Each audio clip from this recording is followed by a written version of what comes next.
동기별결을 풀어보는 재무제표 분석. 오늘은 구독자 요청이셔서 유니퀘스트에 대해서 한번 살펴보도록 하겠습니다. 먼저 간략한 회사의 기호를 보겠습니다. 유니퀘스트는 1995년 11월에 반도체 및 전기전자 부품의 제조, 판매 그리고 수출 입업을 주요 사업 목적으로 설립이 되었습니다. 2004년 8월에 유가증권시장에 주식이 상장되어서 거래가 되고 있습니다. IR 자료에서 가져온 자료인데 주요 사업으로는 비메모리 반도체 솔루션 제공, 그리고 반도체 및 IT 소자 및 모듈 유통을 주요 사업으로 하고 있습니다. 즉 비메모리 반도체의 소자 및 모듈을 주로 유통을 하는 업을 하고 있고요. 주요 밴드로는 인텔, AMS, IDT, 인벤센스, 마벨, 마이크론, 퀄컴, 리얼텍 등이 있습니다. 최대주를 한번 살펴보겠습니다. 최대주주는 임창원 대표와 특수관계자가 44.96%의 어느 정도 안정적인 지분을 소유를 하고 있습니다. 연결 대상 종속회사를 보시면 AI매틱스가 있고 주로 ADAS 솔루션의 개발 및 판매를 하고 있습니다. 그래서 이 부분 때문에 최근에 자율주행 차량 테마로 많이 주목을 받고 있습니다. 그러면 회사의 제품을 한번 살펴보겠습니다. 자, 기업 집단의 명칭 및 소속 회사의 명칭이 나와 있는데 여기서 유니퀘스트에 자회사들이 있고 앞에서 말씀드린 AI매틱스가 비상장회사로 있고요. 그리고 상장회사인 드림텍이 있고 그리고 코스닥 시장에 상장되어 있는 드림텍의 자회사인 나무가가 있습니다. 나무가를 얼마 전에 드림텍이 인수를 했고요. 그래서 나무가는 실질적으로 유니퀘스트의 손자 회사라고 볼 수도 있습니다. 그래서 계열 구성을 보면 유니퀘스트가 있고 그리고 드림텍 상장 계열사고 그리고 여기는 PLK 테크놀로지라고 되어 있는데 회사 이름을 AI매틱스로 바꿔서 ADAS 부문 솔루션을 현재 개발과 판매를 하고 있습니다. 드림텍이 자동차 전장이나 IT 모바일 그리고 헬스케어 쪽에 담당을 하고 있고 그리고 현재 AI매틱스가 자율주행 자동차 솔루션 등 빅데이터 알고리즘 등을 판매를 하고 있고 그리고 그런 플랫폼들을 현재 형성을 해나가고 있는 일들을 하고 있습니다. 그리고 주요 밴드들을 보면 모바일 디바이스와 그리고 디지털 컨슈머 그리고 네트워크 그리고 자동차 그리고 산업과 기타 부문에 이렇게 여러 밴드들이 있습니다. 퀄컴, 인텔 여러 회사들이 나와 있고요. 삼성전자도 있고요. 이 회사들의 비메모리 반도체들을 유통을 하고 있는 일을 주로 하고 있습니다. 그래서 이 여러 분야들이 있고 이 유니퀘스트의 적용 산업 부분들을 보면 디지털 가전 쪽이나 여러 부분들이 계속 성장을 하고 있고 실제로 나중에 보시겠지만 매출이 한 2018년 이후로는 꾸준히 성장을 하고 있습니다. 그 중에 회사가 현재 주목을 하고 있고 그리고 계속 추진을 하는 것이 자동차 관련 분야고 이 부분이 계속적으로 크게 성장을 할 것이라고 회사는 내다보고 있습니다. 이 자료는 유니퀘스트 IR 자료와 그리고 SK증권에서 가져온 자료입니다. 자, 회사의 부문별 매출을 살펴보도록 하겠습니다. 자, 반도체 IC 그리고 기타 전기 영상 관련 부품의 매출이 96.9% 상품 매출입니다. 그러니까 회사가 가져와서 제조나 가공을 하는 것이 아니고 그대로 유통을 하는 것이 현재 96.9%고요.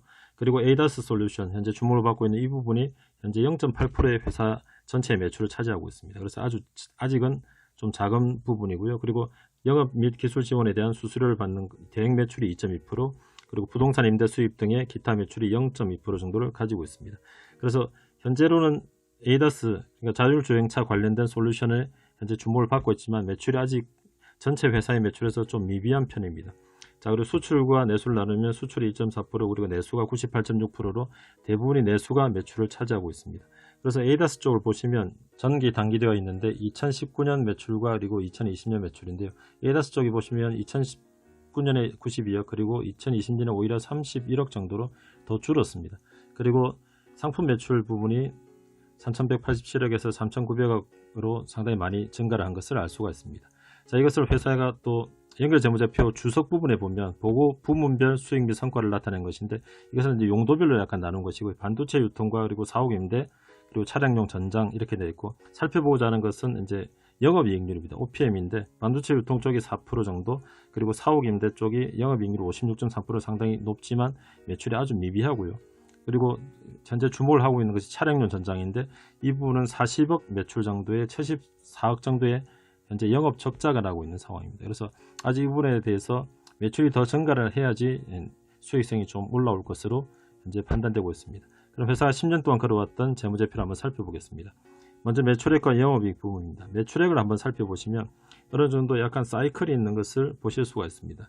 그러나 2018년부터는 꾸준히 성장을 하는 모습을 현재 나타내고 있고 이 부분이 이제 차량용 전장이라든지 이 부분이 반도체나 그리고 전자 부품들이 많이 사용이 되면서 점점 매출이 늘어나는 것으로 현재 기록이 되고 있는 것을 알 수가 있습니다. 이익 부분을 보시면 이제 이 스케일 자체가 크게 차이가 나는 부분이 있습니다. 10대 1의 스케일이고요. 그래서 이익이 상당히 낮은 부분이고 이 영업이익 쪽은 2014년 그러니까 5년 전이나 지금이나 큰 차이가 없습니다. 오히려 조금 더 떨어진 것을 보실 수가 있고 2020년 4분기 매출이 1156억 그리고 영업이익 29억으로 현재 2020년 4분기 매출로만 보면 향후가 좀 기대가 되고 그리고 최근 추세도 아주 좋기 때문에 이것이 계속 이제 실적으로 반영되는 것인가를 한번 추적해 보셔야 됩니다. 자, YoY로 전년 동기 대비 매출액 증가율, 영업이익 증가율을 보시면 앞에서 살펴보신 것과 비슷하고 매출액 사이클이 현재 어느 정도 사이클을 나타내고 있고 2016년, 17년 조금 부진하다가 2018년부터는 전년 동기 대비 역성장을 하는 것이 약간 좀 드물고 계속 좀 꾸준히 성장을 하고 있고 2020년 4분기 매출이 전년 동기 대비 44.5%의 매출 성장률을 보였고 그리고 영업이익 증가율은 전년 동기 2019년 4분기가 워낙 낮았기 때문에 기저효과로 상당히 크게 올라왔지만 아직은 그렇게 큰 수준은 아닙니다. 자, 이것은 수익성 지표를 한번 살펴보겠습니다. 자, 전체적으로 보시면 약간 복잡한 흐름을 보지만 GPM, 그러니까 매출액 총이익률을 보시면 10% 전후를 나타내고 있고 4분기 때 9.3%, 2020년 4분기도 9.3%입니다. 그러니까 GPM 자체가 상당히 낮습니다. 왜냐하면 회사가 주로 유통을 하고 있는 회사이기 때문에 제조를 해서 판매를 하는 것이 아니고 거의 제품을 가져와서 그냥 그대로 유통을 하는 회사이기 때문에 이익률 자체가 상당히 낮고요. GPM이 10% 전후고 그리고 거기서 판관 비율이 이제 5%에서 한 9% 이 정도로 왔다 갔다 합니다. 2020년 4분기 6.7%였고요. 그래서 GPM 빼기 판관 비율이 OPM이니까 OPM 자체가 낮을 수밖에 없고요. 최근 4분기도 거의 2%대를 나타내고 있습니다. 그래서 회사가 매출은 크지만 이익률은 낮은 구조로 현재는 되어 있습니다. 그리고 에이다스 쪽 매출은 아직은 본격적으로 반영이 되고 있지 않기 때문에 이분이 매출이 올라오고 그리고 성장성이 나타나야 되고요. 그리고 순이익은 드림텍의 지분법 손익에 따라서 크게 영향을 받습니다. 드림텍은 직접적으로 연결제표에 적용하지 않고 지분법에 따라서 순이익이 반영이 되기 때문에 순이익이 좋지 않다가 최근에는 영업이익보다 훨씬 좋아서 이제 영업이익률보다는 순이익률이 상당히 높은 상황입니다. 그래서 순이익 전체로는 드림텍의 지분법 손익에 크게 영향을 받는다. 그리고 한 번씩 이렇게 4분기 때 떨어내는 매도 가는 금융자산의 손상차손이라든지 그리고 금융자산 평가 손실 이런 것들이 있고요.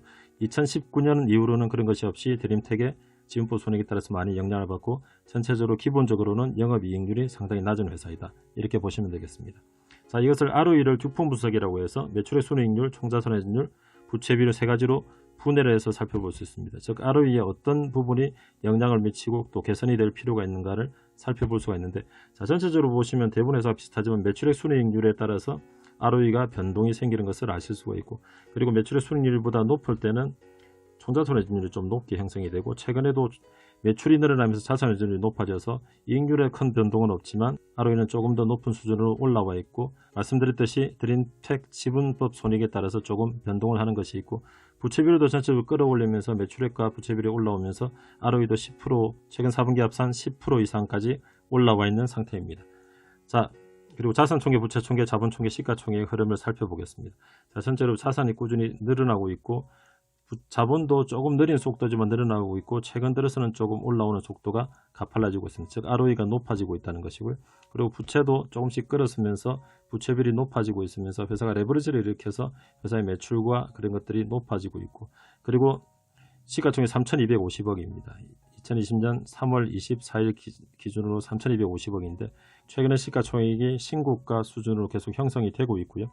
이것은 이제 말씀드렸듯이 자율주행차에 대한 테마가 반영이 되어 있는 상태인데 이 기대값을 회사의 실적으로 반영이 되는가는 또 살펴보셔야 될 것 같습니다.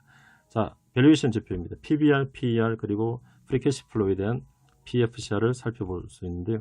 자, 전체적으로 회사 사이클을 탔었고 주가도 비슷하게 움직였었기 때문에 PBR이 1.6과 그리고 0.6 정도 사이를 왔다 갔다 했고 최근에 주가가 올라왔지만 최근에 실적이 더 올라오고 자산 총계가 더 올라왔기 때문에 PBR은 1.4 정도 그리고 PER은 33.5 정도이기 때문에 최근에 주가가 올라온 것에 비해서는 회사가 고평가가 되어 있다고 보기는 좀 힘들고요. 그리고 PFC는 47 정도로 형성이 되어 있는데 이것은 회사의 이제 자유현금 흐름이 조금 왔다 갔다 하는 면을 보이고 있고 최근에 안정이 되어 있지만 약간은 고평가되어 있는 부분은 PFCR로는 그렇게 나타나고 있습니다. 그러나 PBR과 PER 정도로 보기에는 최근에 주가가 올라온 것에 비해서는 그렇게 고평가로 보기는 좀 힘든 상태에 있는 것을 알 수가 있습니다.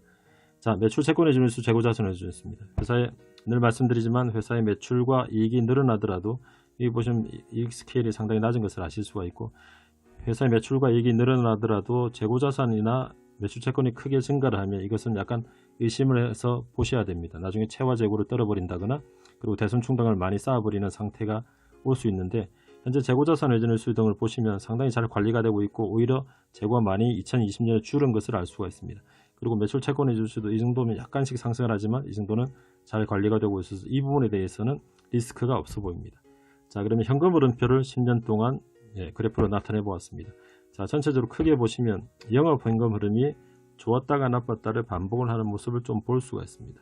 그래서 회사의 제품에 따라서 현금을 걸어들일 때가 있고 현금이 부족할 때, 그리고 매입 주기에 따라서 좀 그런 것들이 나타나는 것을 보실 수가 있고요. 그리고 빨간색의 유명 투자 그리고 캐펙스가 거의 없는 것을 살펴보실 수가 있습니다. 즉 회사가 제조 설비를 가지고 있지 않기 때문에 캐펙스 투자가 그렇게 많이 필요가 없고 소프트웨어나 이런 것들에 대한 투자가 어느 정도 조금씩 이루어진다는 것을 아실 수가 있습니다. 그리고 재무 현금 흐름이 보시면 이제 회사가 현금이 영업으로 불어들이는 현금이 부족할 때 차입금을 가져왔다가 다시 차입금을 갖고 하는 것이 어느 정도 조금씩 반복되는 것을 전체적으로 아실 수가 있습니다. 자, 이것을 최근 4분기 합산으로 나타내면 명확하게 보실 수가 있는데요. 회사 현금을 걷어들이는 시기들이 있고요. 그리고 회사가 현금이 부족한 시기가 있습니다. 이럴 때는 대출을 일으킨다든지 이렇게 해서 회사가 현금 유통하고, 또 영업 현금률이 좋을 때는 또 대출을 갚는 그런 상황들을 보실 수가 있습니다. 그리고 캐펙스는 거의 없는 상태로 유지가 되고 있고, 회사 현금이 좋을 때는 기타 투자, 금융자산 이런 것에 투자를 하고 현금이 부족할 때는 다시 금융자산을 팔고, 이런 식의 구조가 연결이 되고 있습니다. 그래서 전체적으로 시가총액이 이제 3월 24일 기준으로 3,250억인데 현재 현금 흐름의 수준을 보면 이것이 좀 시가총액이 높아 보입니다. 그래서 앞에서 보셨겠지만 PFCR이 좀 높은 상태입니다. 자, 손익계산서는 발생주의이고요. 그리고 현금 흐름표는 현금주의입니다. 그래서 현금에 들어가고 나가로를 가지고 회사의 현금이 어떻게 돌아가는 것을 알 수가 있고, 이 현금 흐름표는 아주 중요하게 보셔야 됩니다. 그래서 회사가 성장을 하는 데 있어서, 그리고 현금이 부족하지 않은지, 그리고 현금을 어떻게 끌어오는지 이런 것들을 한번 계속 살펴보셔야 되는데, 현재 유니캐스트는 이런 부분에 있어서 주주에게 손을 벌린다든가 이런 것은 없이 계속 성장을 조금씩 하고 있고요. 최근에 매출이 올라오고 있고, 그리고 유니캐스트의 자회사인 AI 매틱스가 자율주행차 ADAS 솔루션 부분에서 얼마나 성장을 잘하고 또 수익이 나타나는지를 한번 살펴보시면서 투자를 진행하셔야 될 것 같습니다. 이상으로 유니캐스트에 대한 분석을 마치겠습니다. 감사합니다. 영상이 유익하셨다면 구독, 좋아요, 알림 설정 부탁드립니다.